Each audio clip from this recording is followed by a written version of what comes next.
그 후에 유대인의 명절이 되어 예수께서 예루살렘에 올라가시니라. 예루살렘에 있는 양문 곁에 히브리말로 베데스다라 하는 못이 있는데 거기에 행각 5이 있고 그 안에 많은 병자, 맹인, 다리 저는 사람, 혈기 마른 사람들이 누워 물의 움직임을 기다리니 이는 천사가 가끔 못에 내려와 물을 움직이게 하는데 움직인 후에 먼저 들어가는 자는 어떤 병에 걸렸든지 낫게 되밀어라. 거기 38 해된 병자가 있더라. 예수께서 그 누운 것을 보시고 병이 벌써 오래된 줄 아시고 이르시되 내가 낫고자 하느냐. 병자가 대답하되 주여 물이 움직일 때에 나를 못에 넣어주는 사람이 없어 내가 가는 동안에 다른 사람이 먼저 내려가나이다. 예수께서 이르시되 일어나 내 자리를 들고 걸어가라 하시니 그 사람이 곧 나아서 자리를 들고 걸어가니라. 이날은 안식일이니. 질문으로 먼저 시작을 드리겠습니다. 여러분, 절대적으로 착한 사람은 구원을 받습니까? 못 받습니까? 못 받습니까? 받습니까? 알쏭달쏭합니까? 정말 착한 사람, 절대 죄 없이 선하고 착한 사람은 구원을 받습니까? 못 받습니까? 맞습니다. 네. 이쪽에는 못 받습니다가 나오고 이쪽에서는 받습니다. 동시에 둘 다 나오셨어요. 말을 그러면 바꾸겠습니다. 좀 더 명확하게. 하나님이 주신 율법을 100%다 지킨 사람은 구원 받습니까? 못 받습니까? 못 받습니까? 받습니까? 분명히 말하지만 하나님이 주신 율법을 100%다 지킨 사람은 구원 받습니다. 구원 받습니다. 이렇게 말하면 이상하죠, 여러분.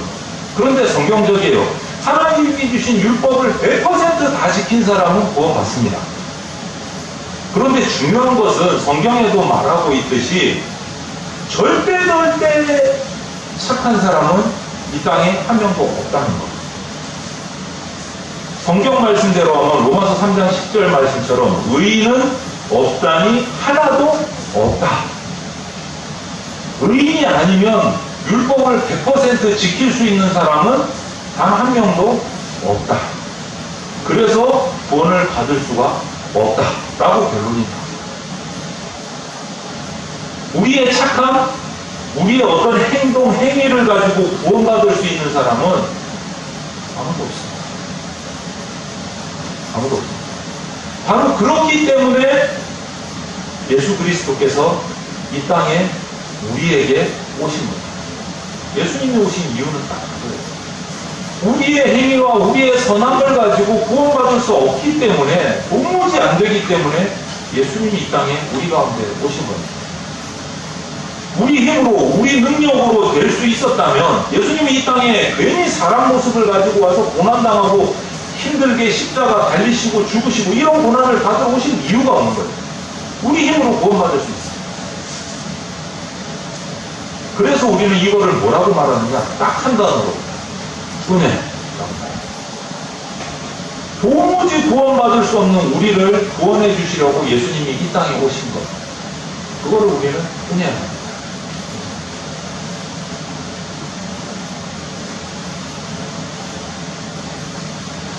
우리의 힘으로, 우리의 능력으로 안 되는 겁니다.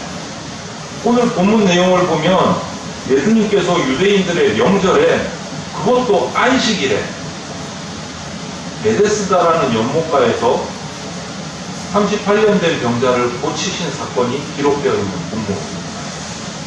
이 사건 때문에 정말 그 뒤의 기록들을 읽어보면 많은 논란이 일어났습니다. 그 논란 가운데 예수님께서 말씀을 선포하신 그 내용, 5장 후반 전체의 내용을 이 논란의 내용, 예수님의 말씀. 그런데 오늘 본문이 어떻게 시작합니까? 유대인의 명절이 되어 라는 말로 시작하고, 우리가 읽은 9절 마지막 본문 말씀은 어떻게 끝납니까? 이날은 안식일이니, 이렇게 하고 끝나요. 유대인의 명절이고 안식일. 이렇게 본문이 시작과 끝난 이유가 단순한 게 아니라 무언가 이유가 있기 때문에 유대인의 명절이라고 시작을 하셨고 안식일이라고 얘기해요. 그 속에는 정말 깊은 의미가 있습니다. 그것이 오늘 본문에 나타난 이 단순한 38년 된 병자를 고치신 그 이적, 단순히 병든 자를 고치신 그 사건, 그 이유가 아니고 유대교에 대해서 예수님의 말씀입니다. 이 사건, 유대교를 향한 예수 그리스도의 메시지가 이 사건 속에 있는 그것을 오늘 우리가 잘 보고 우리의 것으로 받아들여야 돼요. 왜 하필이면 많은 사람들이 모이는 유대인의 명절날, 그것도 말도 많고 탈도 많은 하필이면 안식일에 이 사건을 치셨을까? 우리말로 사고를 왜 하필이면 이때 사고 치셨을까? 예수님께서. 그래서 우리가 그 이유를 이 본문 속에서 찾아내야 돼요. 그입니다. 먼저 그 장소로 한번 가보겠습니다. 본문의 사건은 예루살렘으로 들어가는 많은 문들이 있어요. 뭐 미문이니 양문이니 뭐 별의별 문들이 있는데 문의 이름인데 오늘은 양문 곁에 있는 베데스다라고 불리는 연못가에서 일어났습니다. 양문은 왜 양문일까요, 여러분? 우리가 아는 양이 들락날락거리는 문이에요. 왜? 그 양문을 통해서 제사에 드린 제물들을, 양을 끌고 들어가서 거기서 제물을 잡고 제사 드릴 수 있도록 뚫린 문이 양문이에요.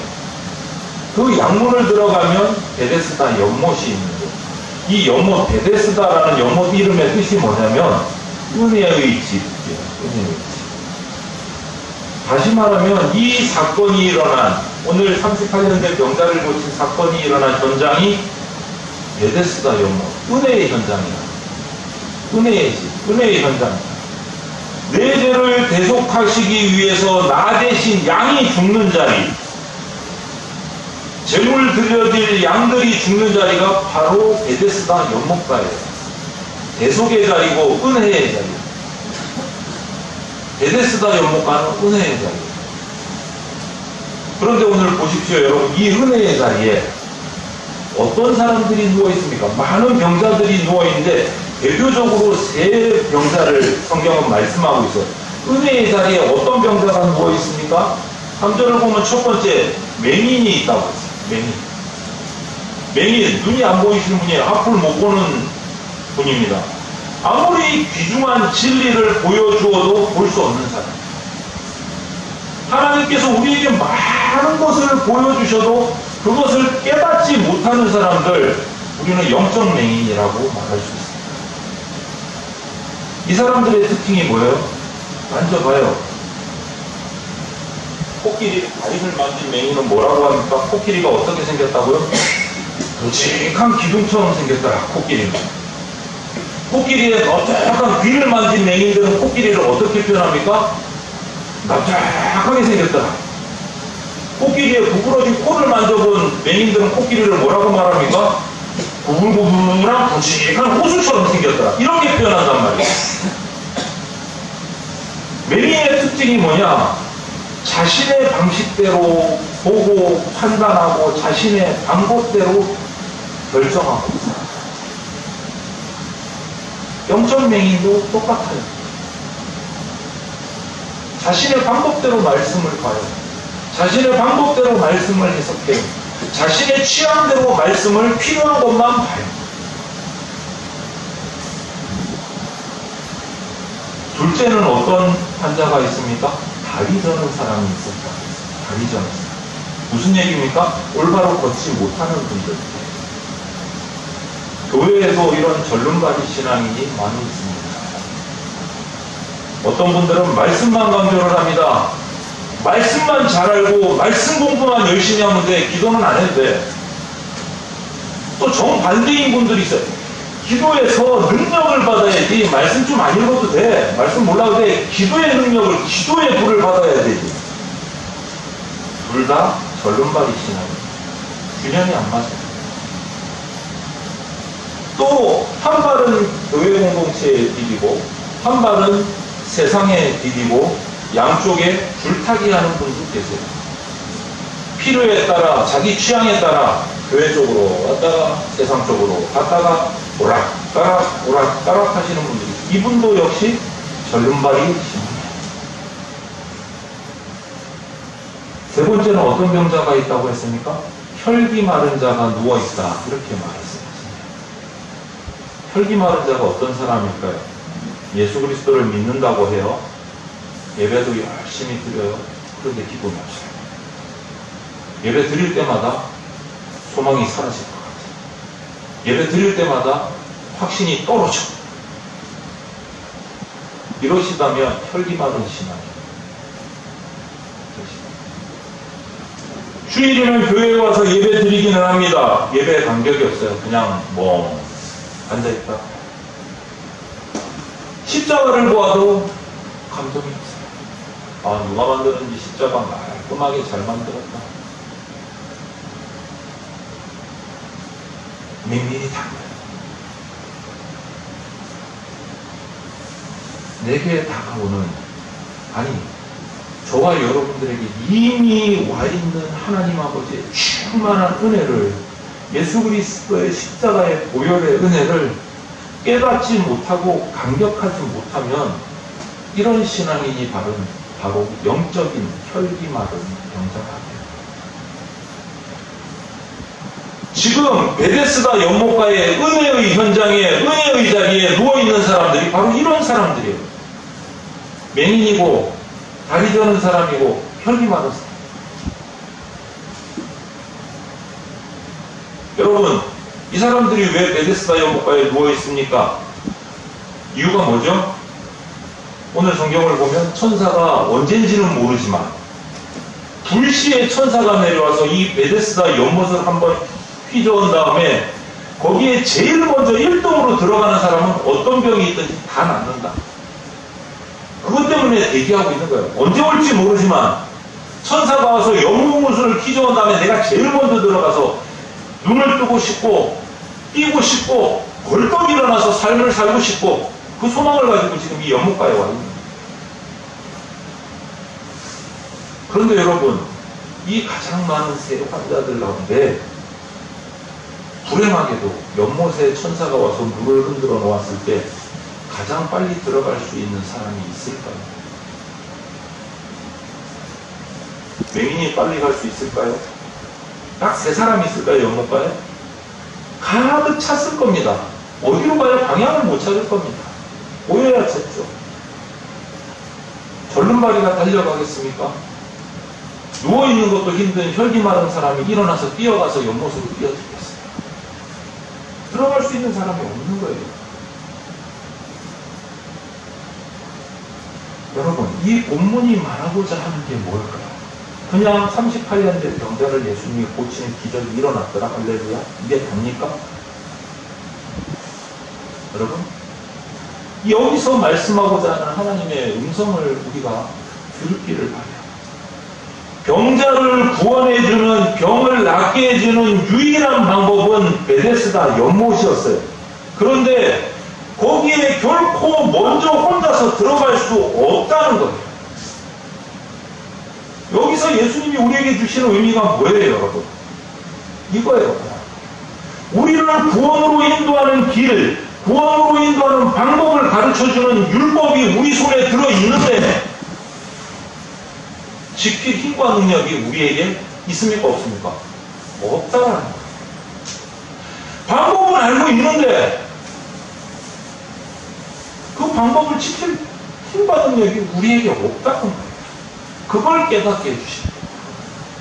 방법을 모르는 게 아니에요. 방법은 알아. 율법을 다 지키면 돼요. 말씀을 다 지키면 돼요. 그런데 지킬 수가 없어요. 이것처럼 답답한 적이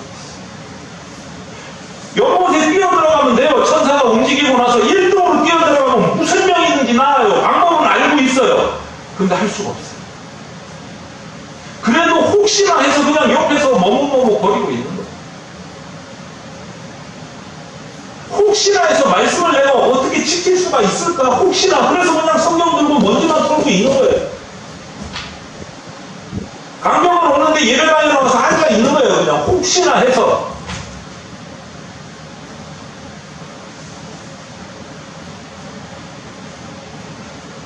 여러분, 이게 우리의 문제예요.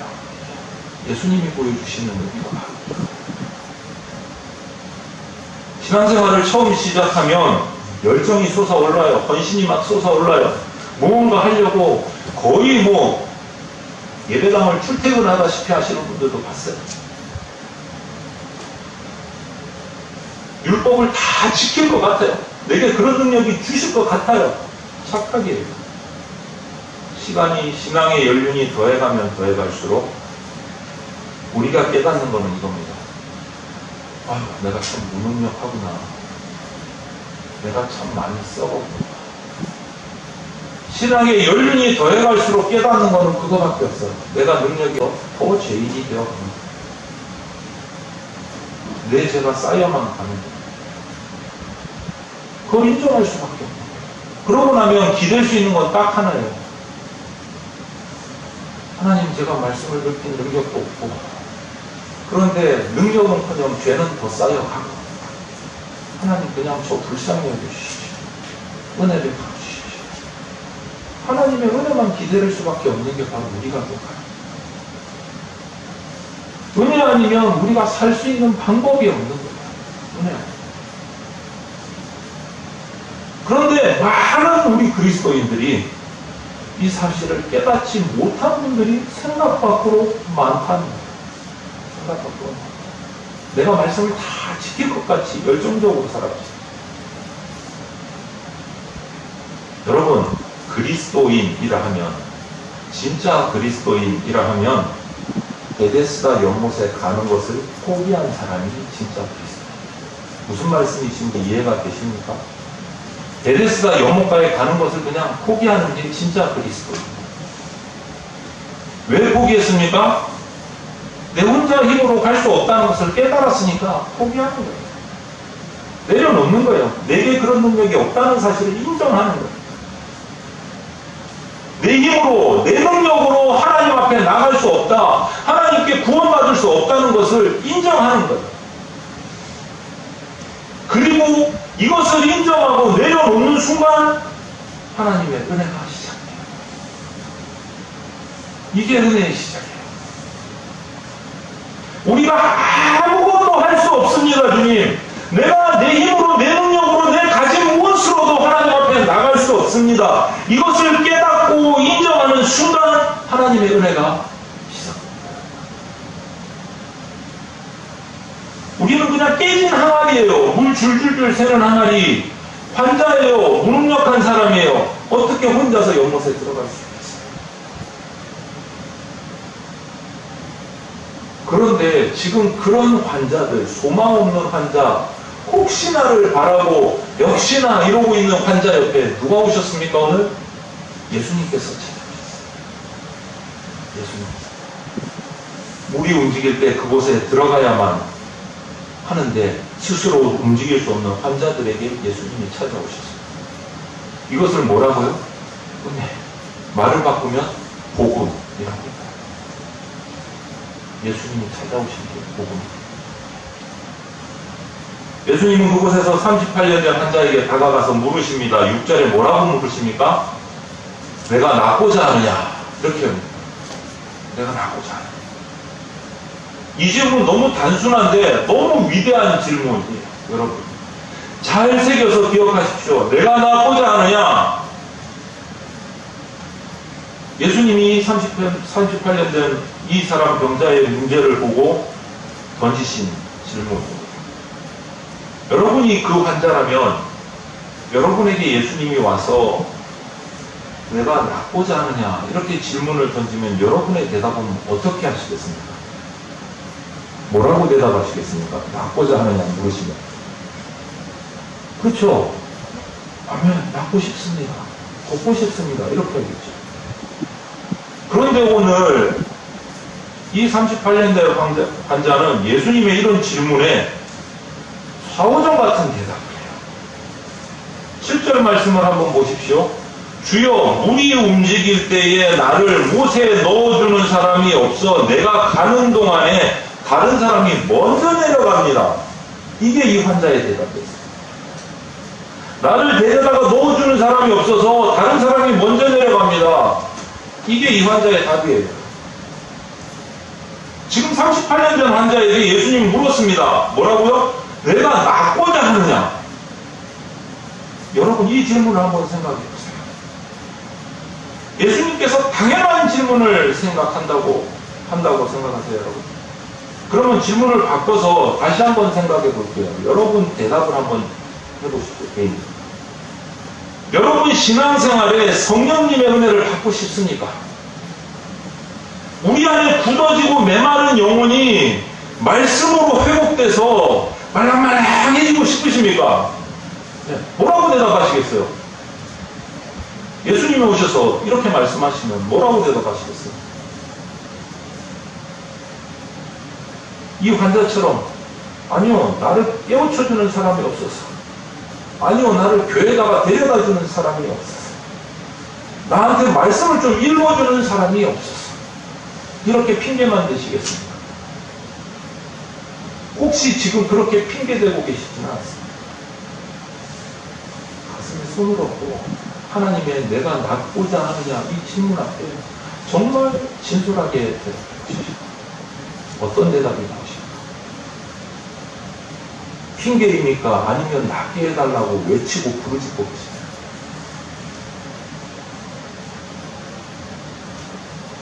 제가 이거는 신앙서적은 아닌데 진 콜린스 박사가 쓴 좋은 기억을 넘어 위대한 기억으로 라는 책을 읽은 적이 있어요.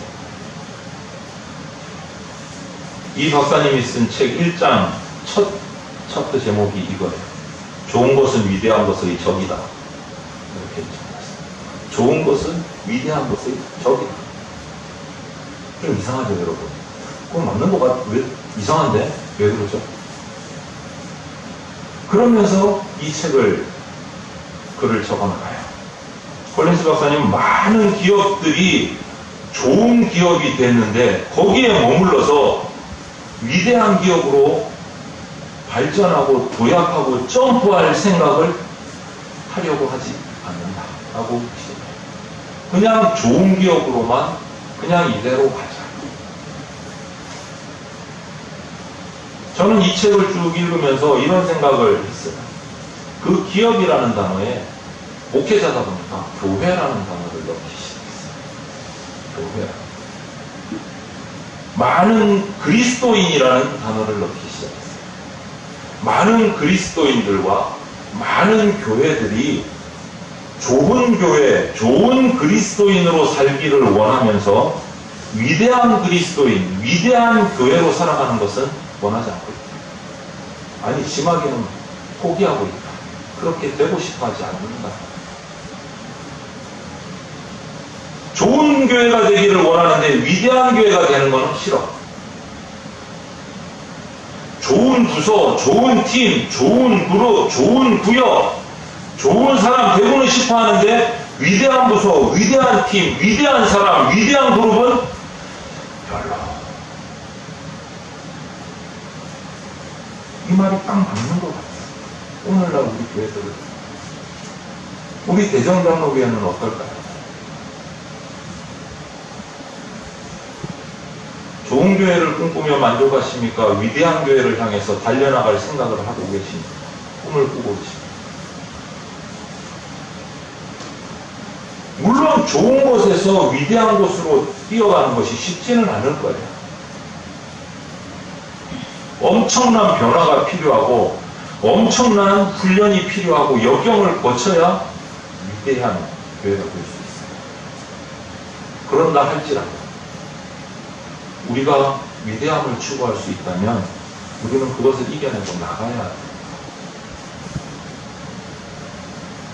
담임 목사로서의 당부이고 담임 목사로서의 우리 교회의 비전이 되기를 바랍니다. 우리 교회는 좋은 교회를 뛰어넘어서 위대한 교회를 향해서 달려나갈 각오를 우리가 해야 합니다. 하나님은 그거를 바라고 계세요.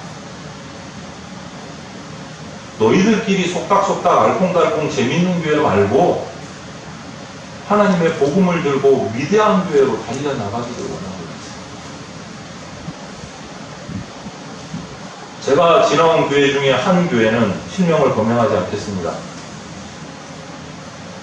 한 달에 재정을 한번 봤어요. 제가 전도사, 강도사 때 이렇게 봤는데 볼 기회가 없는데 어느 날 재직회를 한번 참석하라고 해서 재직회를 이렇게 듣고 있는데 재정 보고를 하시잖아요. 가장 많은 지출이 주일 점심 식대예요. 그 교회. 주일 점심식대에 재정이 어마무시하게 들어가는 거예요. 부제비보다 식대가 많아. 성교비보다 한 달 식대가 더 많아. 너무 잘 먹고 너무 맛있어요. 완전히 예술이에요. 점심 식사 메뉴가. 미칠 지경으로 맛있게 나와요. 좋은 겁니까? 나쁜 겁니까? 틀린 겁니까? 잘못된 겁니까? 네?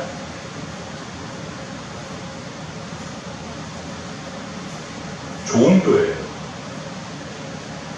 결코 위대한 교회는 아니에요.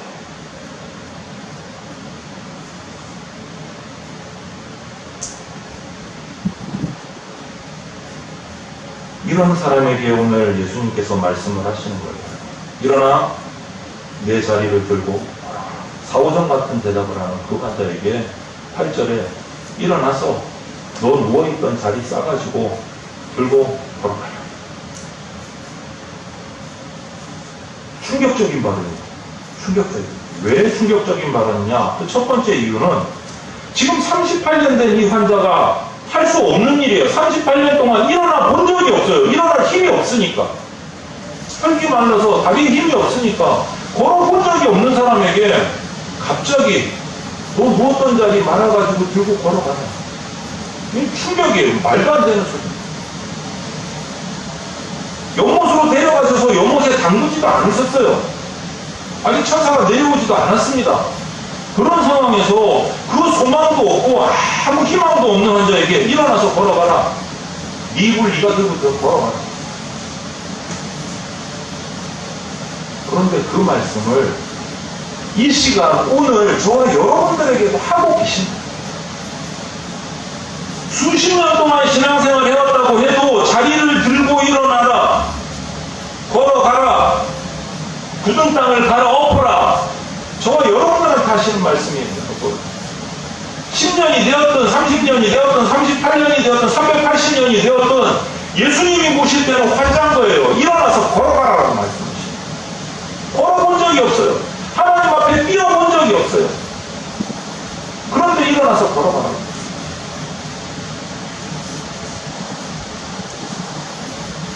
여러분, 예수님을 떠나서 소망을 가질 수 있는 사람은 이 세상에 없어요.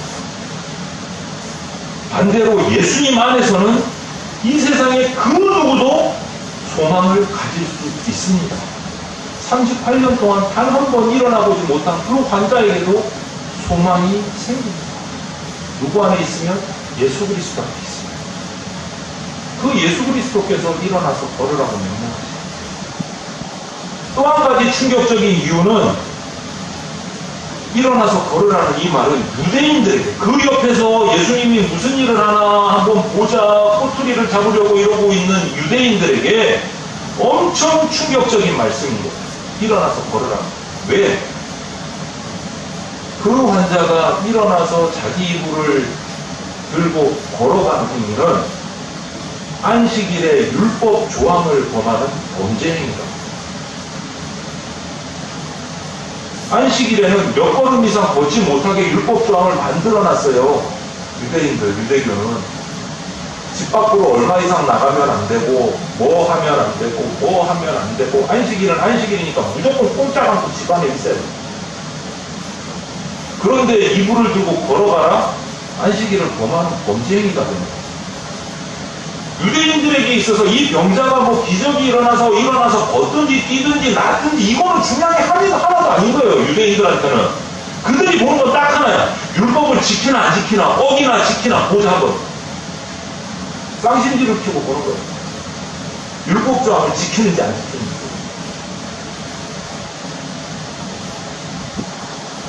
여러분, 예수님께서 안식일에 많은 사람들이 보고 있는 유대인의 명절에 이 병고침의 기적을 행하신 이유가 우연이었을까요?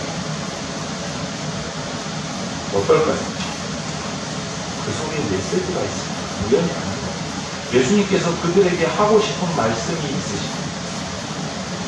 은혜의 자리라고 하는 베데스다에 병자들이 누워 있습니다. 그런데 그 안식일에 쉼이 있어야 되고 평안이 있어야 되고 안식이 있어야 하는 그 안식일에 쉼도 없고 고통과 절망밖에 없어요. 유대인들에게는 말만 안식이지 그 안식은 고통인 거예요. 조항의 율법이라는 그 법에 얽매여서 꼼짝할 수 없는 안식이 아니고 그냥 감옥 생활입니다. 예수님 없는 안식일은 이렇게 아무 의미가 없어요. 처음에 율법을 주실 때는 분명히 하나님의 은혜 가운데 주신 율법이에요. 그런데 거기서 하나님을 쏙 빼고 조항만 갖고 지금 발발발발 떨고 있는 거예요. 예수님 없는 안식일은요, 의미가 없어요. 예수님 빠진 예배는요, 의미가 없어요. 껍데기예요. 하나님 없는 주일은요, 아무 의미 없어요. 주일이 아니에요, 여러분. 나의 껍데기고 나의 형식일 뿐이죠. 그래서 예수님은 이 유대인의 명절에, 안식일에 율법의 완성이 누구인지를 보여주시죠. 예수 그리스도인 내가 이 율법을 다 완성했는데 너희들은 왜 이렇게 힘들게 사냐? 왜 은혜를 누리지 못하고 있느냐? 왜 쉼을 누리지 못하고 있느냐라고 말씀하시는 거예요. 38년 된 병자를 고치신 이 사건은 절망의 안식일, 소망 없는 안식일에 예수 그리스도께서 오셔서 은혜의 안식일로, 생명이 회복되는 안식일로, 쉼이 있는 안식일로 만드신 사건이 바로 이 오늘의 말씀입니다. 지금 이 시간에 예수님께서 우리에게 다시 한번 말씀하고 계십니다. 여러분, 일어나서 내 다리를 들고 걸어가라.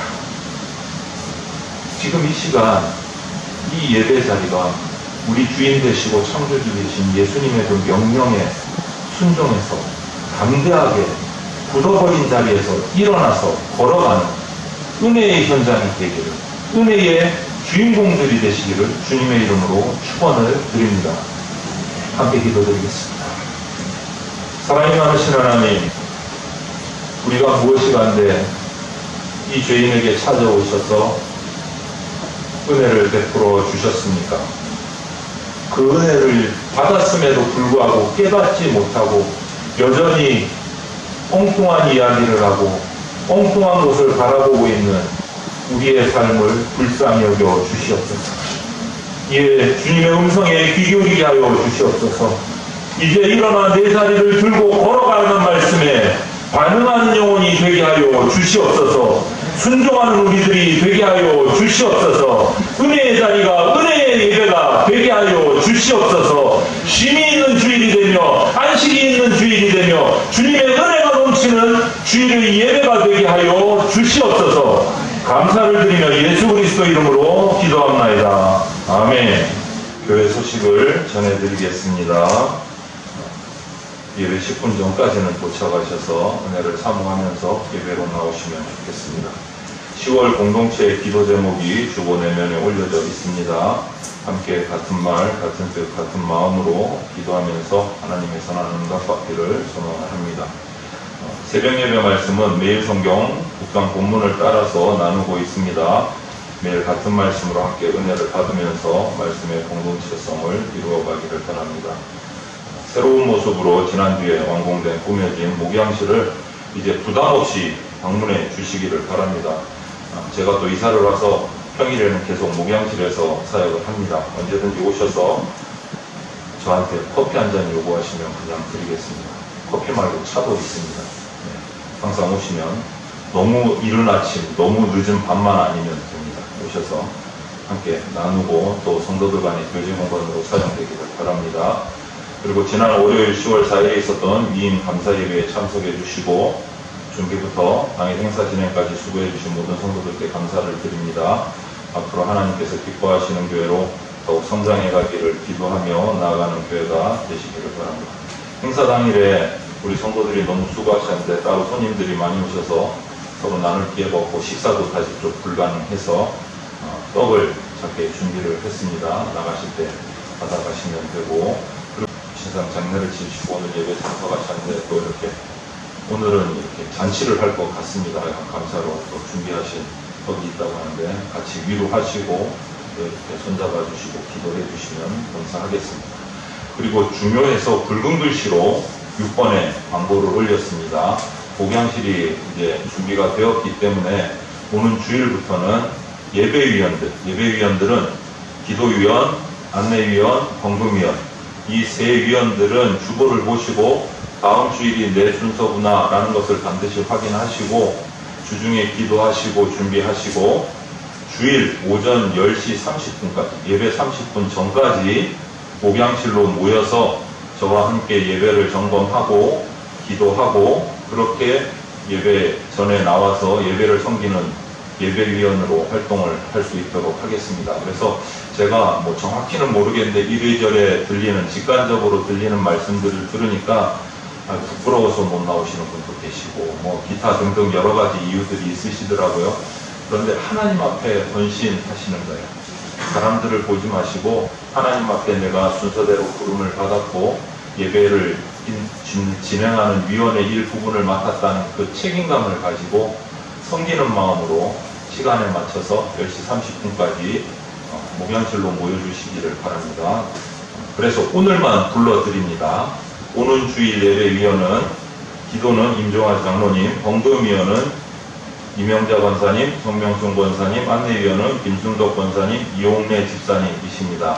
혹시 안 나오시는 분들은 따로 연락을 한번 해주시고 뭐 대신하게 되시는 분들도 10시 30분까지 오셔서 목양실로 모여주시면 준비하고 기도하고 예배에 참석하도록 하겠습니다. 요 소식을 전해드립니다. 우준봉 집사님의 딸 우지연 자매가 LGU 플러스 자회사에 취업이 되어서 경기도 안양으로 주소를 정하고 이사하여서 지금 연수 중에 있습니다. 축하드리고 위에서 계속 기도해 주시기를 바랍니다. 총회 노예 소식을 전합니다. 어렵고 힘든 이 어려운 시기임에도 불구하고 하나님의 은혜로 예배당을 신축 중인 우리 교단 지체교회들을 위해서 기도를 해주시기를 바랍니다. 부산노회 소속인 재건주은혜교회가 지난 9월 21일 기공감사 예배를 드리고 예배당 신축을 시작을 하였습니다. 그리고 영남노회 소속인 재건생토교회가 벌써 한창 진행 중이고 오히려 12월 중에 완공을 앞두고 지금 막바지 공사를 하고 있습니다. 이 두 교회 예배당 신축을 위해서 기도해 주시고 이 어려운 시기에 더 많은 영혼들이 예배할 수 있는 예배당이 될 수 있도록 기도해 주시면 감사하겠습니다. 주 예수 그리스도의 피 묻은 십자가 은혜와 독생자를 보내주신 하나님 아버지의 크신 사랑과 지금 이 순간에도 역사하고 계시는 성령님의 보호 인도하심이 베데스다 연못에 가기를 포기한 자로 오직 하나님의 은혜 아니면 살 수 없음을 고백하면서 일어나 내 자리를 들고 걸어가라는 주님의 복음에 순종하여서 날마다 풍성한 은혜의 주인공이 되기를 사모하는 대전장로교회 성도들과 모든 주의 백성들 머리 위에 영원토록 함께 있을